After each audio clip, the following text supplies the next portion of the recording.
History tells us a comforting story. It says everything important has already been discovered, that the past is mapped, cataloged, explained, that if you want mystery, you should look to the stars, not to the objects sitting quietly in museums, antique shops, and forgotten basements.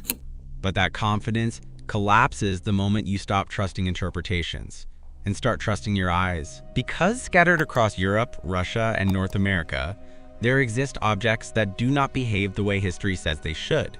Objects officially classified as mundane, ordinary, solved, cast iron stoves. At first glance, they look harmless, heavy, decorative, old-fashioned. Relics of an era when people supposedly heated their homes by burning wood and coal. But the moment you study them closely, really study them, the story begins to fall apart. These are not crude heating devices. They are masterpieces. The casting quality alone is unsettling. Intricate reliefs, perfect symmetry, deep, precise ornamentation repeated flawlessly across mass-produced units. This level of metalwork would challenge modern factories. Recreating them today would require expensive tooling, manual finishing, and production methods we claim to have surpassed. And yet history insists these were made cheaply, quickly, and in enormous numbers. Already, something doesn't add up. But the real problem isn't aesthetic, it's engineering. Because when you stop admiring the decorations and start examining how these stoves were supposed to function, a contradiction appears that cannot be explained away. Look at the firebox. On many of these stoves, the fuel doors are absurdly small. So small that a standard log physically cannot fit through them. Not even close. The opening isn't narrow by accident. It's deliberately miniature. So what were they burning? Wood chips? Fine coal? That raises a more serious question: efficiency. These stoves were installed in massive spaces, mansions, assembly halls, government buildings, rooms with ceilings several meters high, and walls of stone or brick. Anyone who has ever heated such a space knows the brutal reality. It consumes enormous amounts of fuel. And yet these stoves have tiny internal volumes. If they were truly burning solid fuel, someone would have had to stand next to them constantly, feeding them every few minutes, day and night. An army of stokers would have been required just to keep a single building warm. That is not just inefficient, it's irrational. And then comes the problem of ash. Combustion leaves residue, always.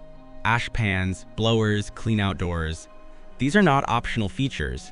They are mandatory for any solid fuel system. Except many of these stoves don't have them. No ash pan, no blower, no obvious place for waste to go. Did the fuel burn without residue? And then there's the smoke. Smoke has to go somewhere. Yet on many antique stoves, the pipe connections are either missing, placed in bizarre locations, or replaced entirely with decorative grills. Some have no chimney interface at all. Others have openings at the base or on the side, positions that make no sense for natural draft. Try to run a wood stove like that in a closed room, and the result is obvious. Smoke, suffocation, carbon monoxide poisoning. And yet these stoves were used indoors, widely, for decades.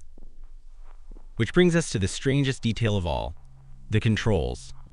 These devices are covered in knobs, handles, rotating mechanisms, sliding regulators, far more than any simple damper system would require. The complexity is excessive. Over-engineered, as if these controls were not managing airflow, but something far more delicate, something requiring precise tuning. Some models are so small and self-contained, they resemble portable units, devices you could move, place in a carriage, even inside a tent. But a handful of coals in such a device would lose heat in minutes, unless they weren't burning anything at all. Because once you remove the assumption that these stoves were designed for combustion, everything changes. The contradictions disappear.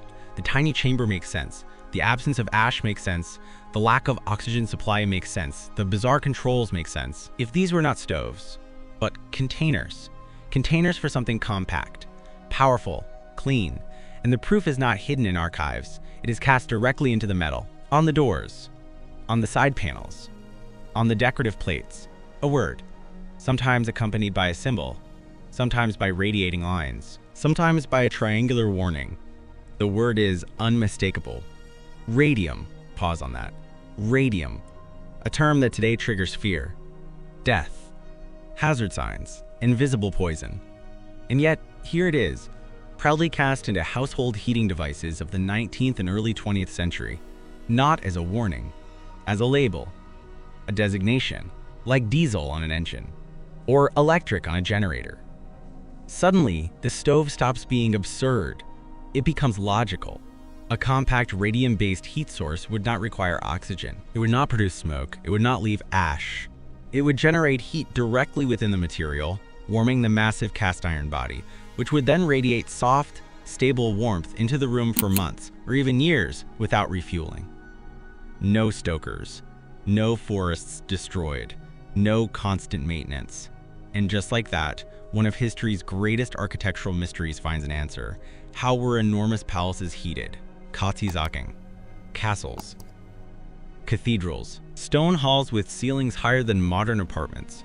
Traditional fireplaces are catastrophically inefficient in such spaces.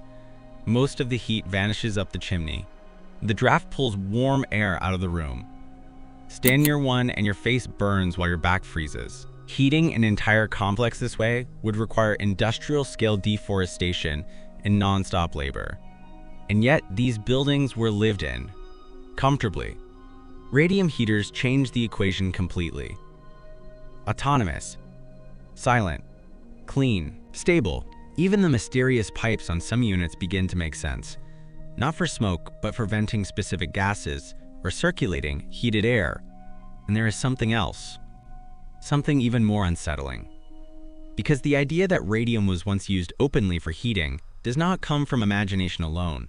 Early 20th century postcards exist depicting everyday life scenes, with captions that casually read, "Heating with radium." History dismisses them as fantasy, naive optimism, artistic imagination. But what if they weren't visions of the future? Mashami, Ashami, what if they were snapshots of a fading present? Harbra. Because when the original fuel ran out, when the knowledge of its production was lost or seized, people were left with high-tech devices they no longer understood. So they improvised. They drilled holes, added chimneys, burned wood and coal inside machines never designed for it. And over time, the adapted version became the official story. A masterpiece was reduced to a potbelly stove. If radium heaters once powered homes, it would be unthinkable for industry and transport to ignore such an energy source. And that is where the next layer of the story begins. Because nowhere does the official timeline fracture more violently than on the railways. If this story already feels uncomfortable, take a moment to pause and reflect. And if you want to continue down this path, make sure you're subscribed, because once you see what comes next, you won't look at steam locomotives the same way again. If radium-powered heat sounds radical inside a living room, then the implications for transport are explosive. Because if a civilization truly possessed compact, autonomous energy sources, silent, powerful, and long-lasting, then the place they would be used first, most aggressively, would not be homes. It would be movement. Transport has always been the hungriest consumer of energy. Armies, trade, empires, everything depends on how fast and how far power can be moved. And nowhere is this more obvious than on the railways of the 19th century. Official history asks us to believe something extraordinary. That humanity leapt from horse-drawn carts to continent-spanning rail networks in a matter of decades, powered by nothing more than burning rocks and wet wood. The moment you examine the details, the illusion collapses. Let us begin with scale. By the end of the 19th century, railways had wrapped themselves around entire continents. Thousands of kilometers of track cut through forests, swamps, frozen tundra, deserts, and mountains. Bridges were thrown across rivers. Tunnels bored through solid rock. Stations erected in the middle of nowhere. Fully operational, supplied, synchronized. The most extreme example is the Trans-Siberian Railway. According to the official timeline, construction began in 1891 and was essentially complete by 1904, 13.5 years. Nearly 10,000 kilometers. Through taiga, permafrost, marshland, and stone. We are told this was achieved with shovels, pickaxes, wheelbarrows, and human labor. No modern earth movers, no diesel engines, no GPS, no heavy machinery as we understand it today. The average pace comes out to roughly 700 kilometers of track per year. Even today, with satellites, bulldozers, explosives, and logistics software, such a rate would be considered astonishing. But in the 19th century, it borders on the impossible. There are only two explanations. Either the builders possessed technologies far superior to what we are told, or they were not building from scratch, but uncovering and restoring something that already existed. But the tracks themselves are only half the story, because tracks exist for one purpose: to carry engines. And when we turn our attention to the steam locomotive, the contradictions multiply. Look closely at one, not in a textbook illustration, but in real photographs, cutaway diagrams, preserved machines. This is not a stove on wheels, it is a masterpiece of thermodynamic engineering. A steam locomotive is a dense forest of tubes, valves, pistons, gauges, regulators, injectors, safety systems, pressure controls, and feedback mechanisms. Every component interacts with the others in precise balance. A single mistake can lead to catastrophic failure. Operating one required deep understanding, specialized training, skilled crews, and yet we are expected to believe that the heart of this exquisite machine was fueled by coal dumped into a metal box. Here lies the central contradiction. The complexity of the engine is extreme. The sophistication of the control systems is undeniable. But the fuel infrastructure? Primitive, careless, almost insulting. Coal was piled openly at stations, exposed to rain and snow, allowed to get wet, degrade, and even spontaneously combust. Anyone familiar with coal knows this is a nightmare scenario. Wet coal loses efficiency. Rotting coal heats internally. Smoldering piles can burn for months and cannot be extinguished with water. Wood storage was worse. Damp logs rot. They become useless for steam generation. If 19th century engineers were capable of designing locomotives that rival modern power plants in complexity, how did they forget to design a roof? Why invest fortunes into pressure regulation, but leave the energy source lying in the mud, unless the coal was never meant to be there? Now look at water. Water was treated very differently. Railway water towers of that era are monumental, built from high-quality brick and stone, decorated with arches, cornices, and ornamental elements. Many still stand today, solid and dignified, long after the coal depots around them vanished. Water was protected, honored, preserved. Coal was not. This tells us something crucial. Water was the primary working medium. Coal was an afterthought, a substitute. And this aligns perfectly with the alternative picture emerging from radium heating. A locomotive does not care what heats the water. It only cares that the heat is stable, powerful, and controllable. On a modern nuclear submarine, water is heated by uranium. On paper, the steam locomotive operates on the same principle, except history insists its heat source was burning organic matter. But look at the firebox design. Once again, we see chambers that are strangely compact, control systems that seem excessive for simple combustion, cleanliness in early photographs that makes no sense for coal-burning machines. Early train stations appear pristine, no blackened walls, no soot-covered platforms, no clouds of smoke choking passengers. If these locomotives were originally powered by compact energy elements, sealed, controlled, and long-lasting, everything changes. No need for tenders full of dirty fuel. No need for massive coal logistics. No smoke, no soot, no constant refueling. Just water and heat. When those energy elements ran out, or when their production was lost or monopolized, the system did not collapse immediately. It degraded. Machines were modified, fireboxes enlarged, chimneys added, coal tenders attached, forests burned, mines dug, efficiency plummeted. And the world adapted to the lesser version, forgetting that anything better had ever existed. This would explain something else that has never been satisfactorily answered. Why the word steam dominates railway mythology, even though steam is not a fuel. Steam is a byproduct. It is the visible mask placed over the true energy source. And when that source vanished, steam became the story. But energy does not disappear quietly. When something this powerful is lost, it leaves scars. And those scars begin to surface when we ask the next forbidden question. Where did radium really come from? Who controlled it?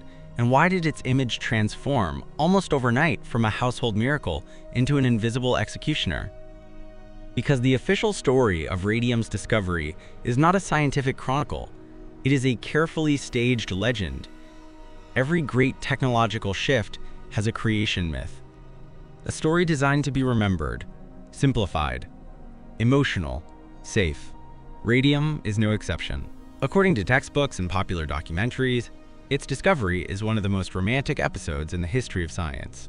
A tale of passion, sacrifice, and brilliance triumphing over poverty. Two devoted researchers. A leaking shed. Bare hands stirring radioactive sludge in cracked basins.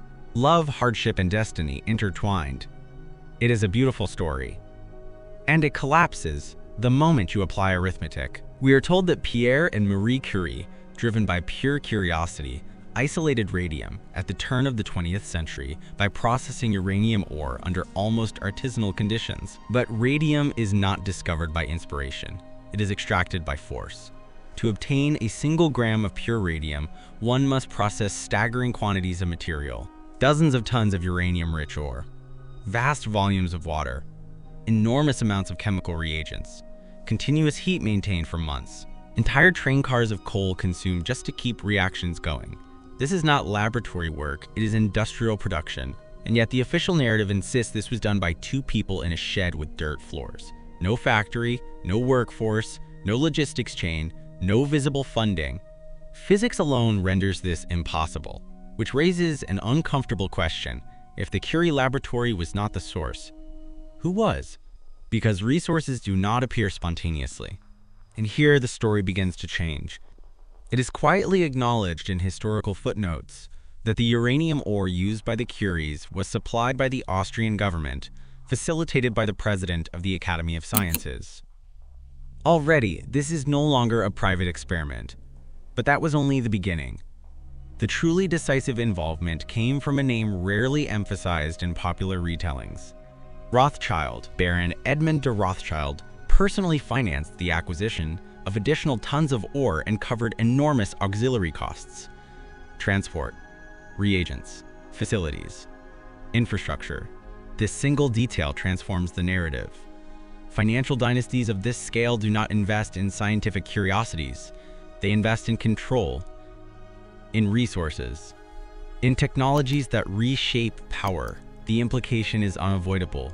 Radium was not discovered, it was rediscovered. The Curie project begins to look less like an act of scientific birth and more like a recovery operation, as if something known to exist needed to be brought back under institutional control. But the contradictions do not end there. Because the biological story does not match the horror narrative we are taught today. We are told radium killed its discoverers, that radiation devours the body. That exposure is a slow execution. And yet, Pierre Curie did not die of radiation sickness. He died under the wheels of a horse-drawn carriage, a sudden, bizarre, and suspiciously convenient accident. Marie Curie, meanwhile, worked with radium, polonium, and uranium for decades. She carried test tubes in her pockets, kept glowing substances on her bedside table like nightlights, handled concentrates directly, without shielding, without protection. By modern standards, she should have died within months. Instead, she lived to 66. Not only did she survive, she thrived. After her husband's death, while continuing intense work with radioactive substances, she entered a passionate relationship with a younger man. Her vitality, energy, and productivity contradict every modern model of radiation poisoning. And then there are the children. According to current doctrine, radiation damages DNA, particularly in developing embryos. Severe mutations, birth defects, generational collapse. Marie Curie's second daughter was conceived and born while her mother was already deeply immersed in radioactive research. The result? A healthy child. Not only healthy, exceptional. Eve Curie lived to be 102 years old. Brilliant, energetic, accomplished, outliving nearly all of her peers. Her sister followed a similar path. This is not what radiation catastrophe looks like. It is the opposite.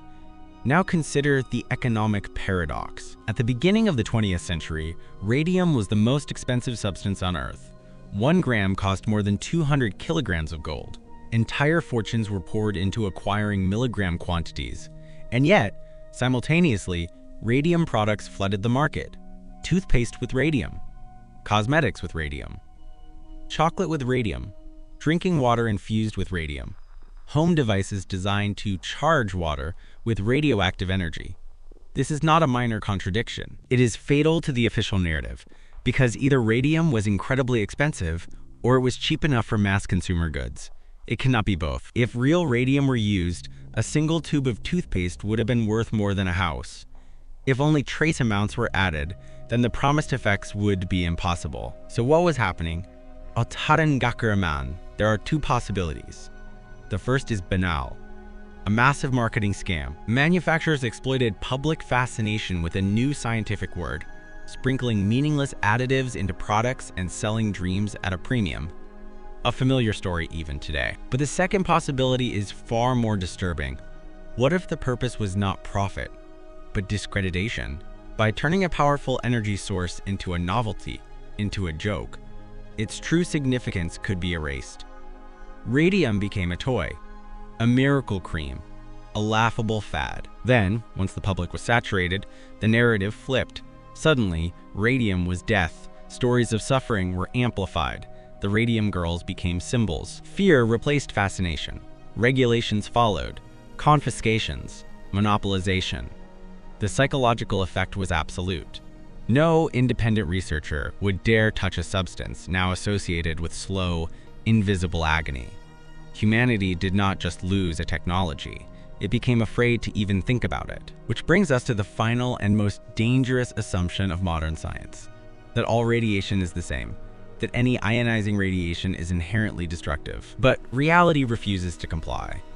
Modern science offers us a simple rule: radiation equals death, invisible, inevitable, absolute. From childhood, this idea is drilled into the subconscious. The clicking of a Geiger counter signals doom. Hazard symbols warn of zones where life cannot exist. Radiation is presented as a one-way process: destruction of cells, DNA collapse, genetic chaos. But this certainty is not born from observation. It is born from doctrine. Because when we look at reality, at places where radiation was expected to erase life completely, the results are deeply unsettling. Let us begin with the greatest supposed radioactive disaster zone on Earth, Chernobyl. In 1986, after the accident, experts predicted the exclusion zone would remain biologically dead for centuries. Forests would wither, animals would mutate or vanish, human life would be impossible. The future was painted in apocalyptic terms. But reality chose a different script. Decades later, the exclusion zone has become one of the most thriving ecosystems in Europe. Where dosimeters spike and radiation readings remain elevated, wildlife has not declined, it has exploded. Wolves roam in numbers far exceeding those in protected reserves. Elk, deer, wild boar, lynx, and rare bird species flourish. Species long extinct in the region have returned. The forests grow aggressively. Trees reclaim cities. Vegetation overruns concrete and steel with unnatural speed. And the animals? They are not grotesque mutants. They are strong, healthy, fertile. Their offspring show no epidemic of deformities, no population collapse, no genetic catastrophe. This alone should have triggered a scientific revolution. Instead, it was quietly reframed. The explanation offered is simple: humans left. As if the removal of people alone could account for such explosive vitality, despite the presence of a factor we are told should sterilize the land. But Chernobyl is not an isolated anomaly. Consider Hiroshima and Nagasaki. According to the dominant radiation model, survivors of atomic bombings, known as hibakusha, should have suffered generational devastation, reduced lifespans, genetic damage passed to children, elevated cancer rates, lasting indefinitely. Yet long-term studies revealed something unexpected.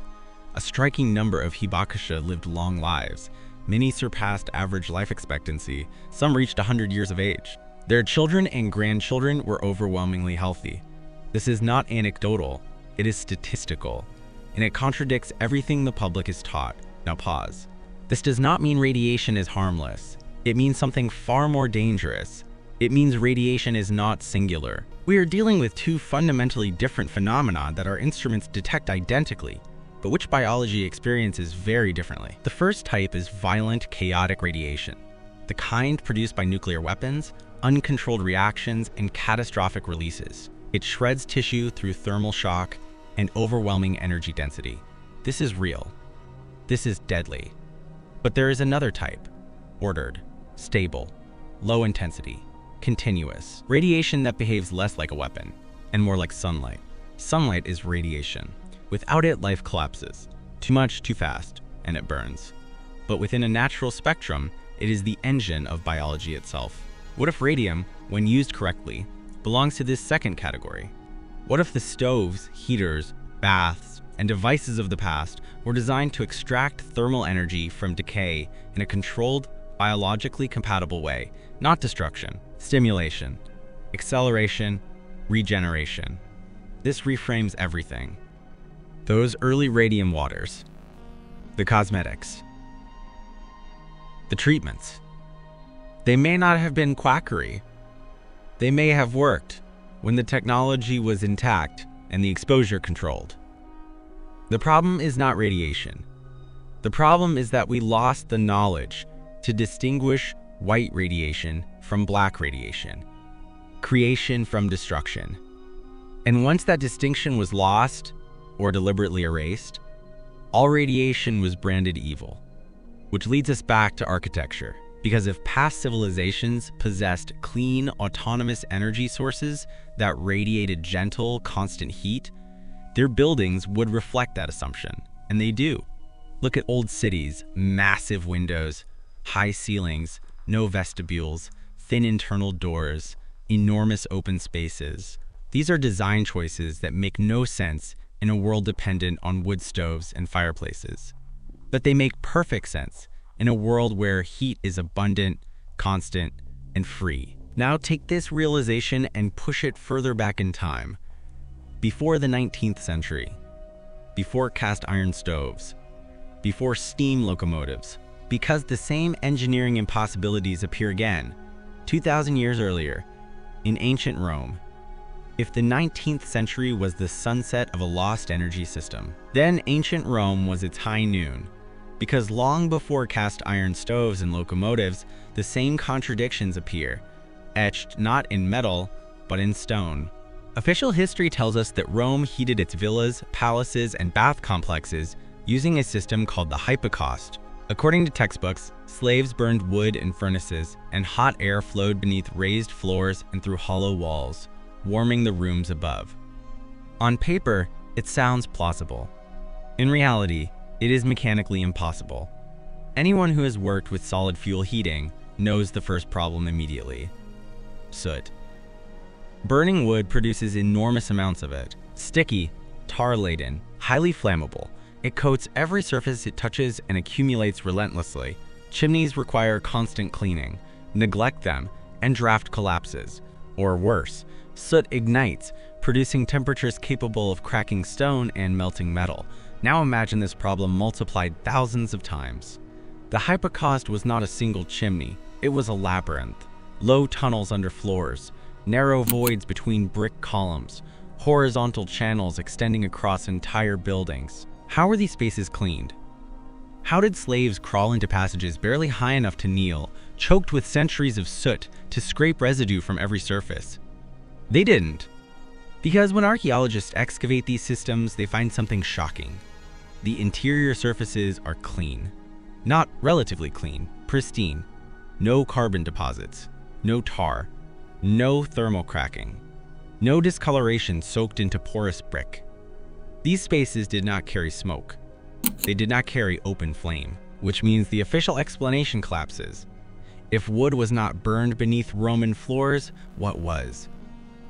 Once again, the answer becomes obvious the moment we abandon combustion. The hypocaust was not a smoke system. It was a heat distribution system.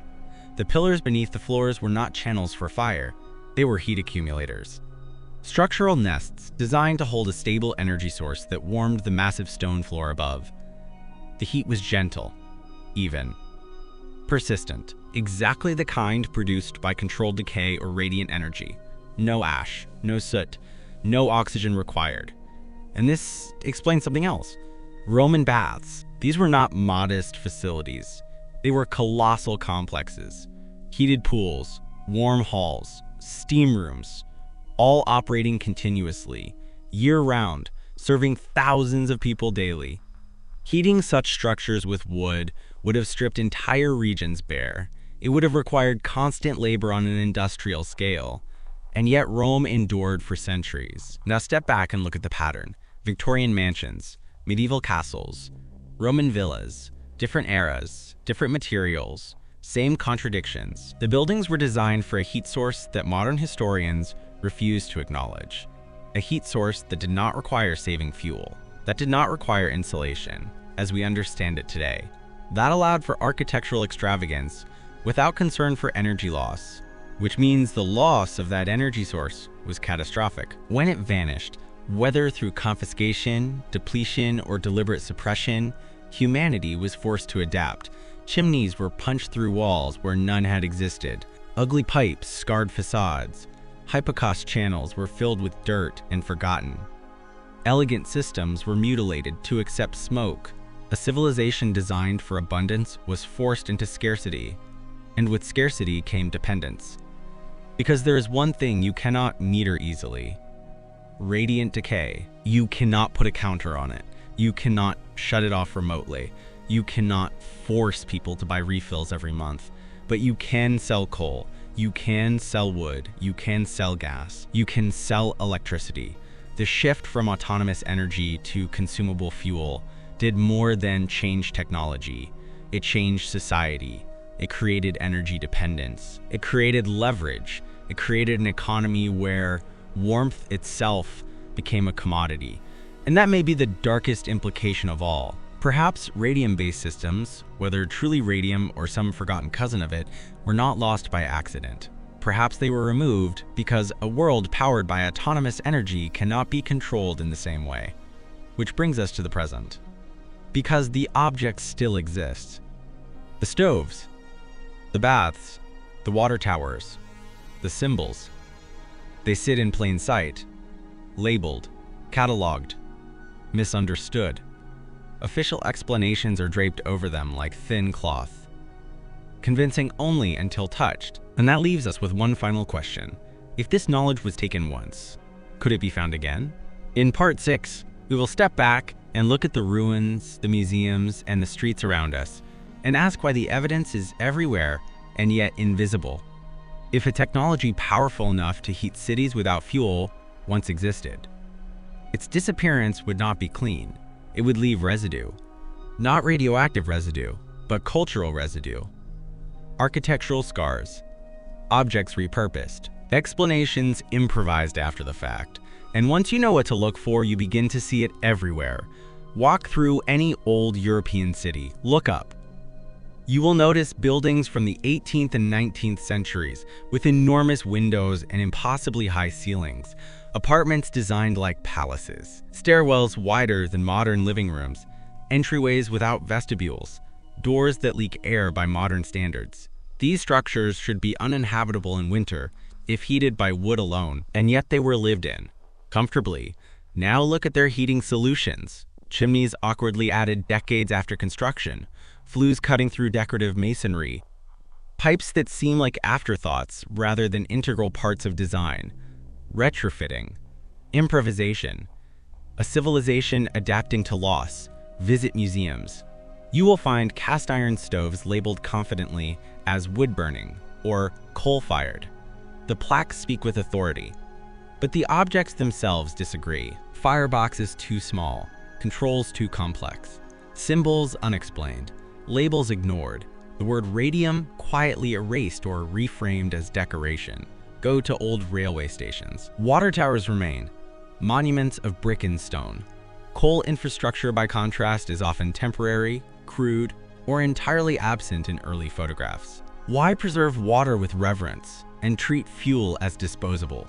Then there are the odd absences. Where are the mountains of ash? Centuries of wood and coal burning should have left behind vast waste deposits near cities, estates, and industrial centers. Ash does not vanish, it accumulates. And yet, aside from isolated dumps, there is no corresponding archaeological footprint proportional to the scale of heating we are told took place. Now consider the timelines. The disappearance of autonomous heating aligns suspiciously well with the rise of centralized energy systems.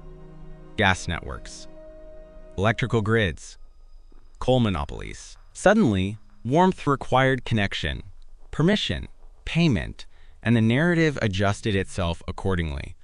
Old systems were reframed as primitive, inefficient, dirty, even when the physical evidence said otherwise. But perhaps the most unsettling aspect is psychological. Because the suppression did not rely on force alone, it relied on fear. Radiation was rebranded as death incarnate. The word itself became taboo. The symbol became terror.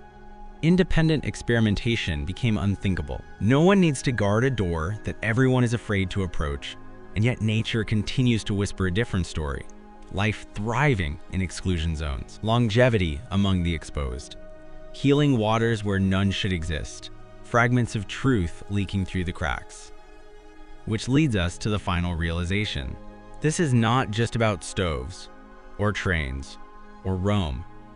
It is about memory, about what a civilization chooses to remember, and what it is taught to forget. We inherited a world designed for abundance, and we're told it was always built for scarcity. We walk past evidence daily and never question it, because the explanation was provided before the question could form. But once you allow yourself to ask the forbidden engineering questions, once you stop trusting labels and start trusting physics, the veil tears, and the past stops looking primitive. It starts looking advanced, too advanced. Which brings us to the end of this journey, not with answers, but with responsibility. Because if the truth really is hiding in plain sight, then the final step does not belong to historians or institutions. It belongs to the observer. At some point, every investigation reaches a moment of silence. Not because there is nothing left to say, but because the implications become too large to ignore.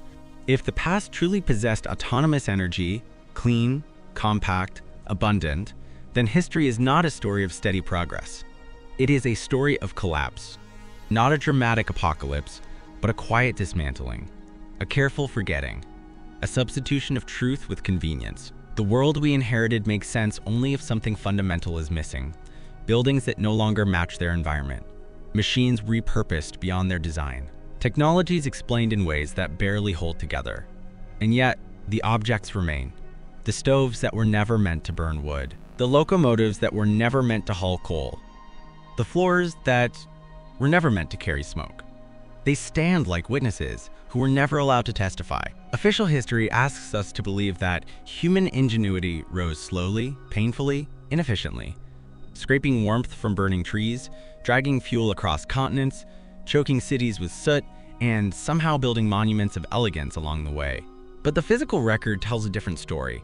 It tells us that energy was once cheap enough to waste, abundant enough to ignore insulation, reliable enough to build entire civilizations around it.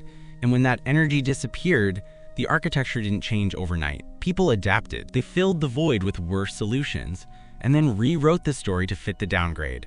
This reframes everything we think we know about technological progress. What if the 19th century was not the beginning of modernity, but the end of something greater? What if steam was not an invention, but an emergency measure? What if the industrial age did not start with discovery, but with loss? These are not questions meant to be answered immediately. They are meant to linger, because once you start noticing the cracks, you cannot unsee them. The absence of soot where there should be mountains, the presence of symbols that should not exist, the fear attached to concepts that nature itself contradicts. The truth does not announce itself loudly, it waits.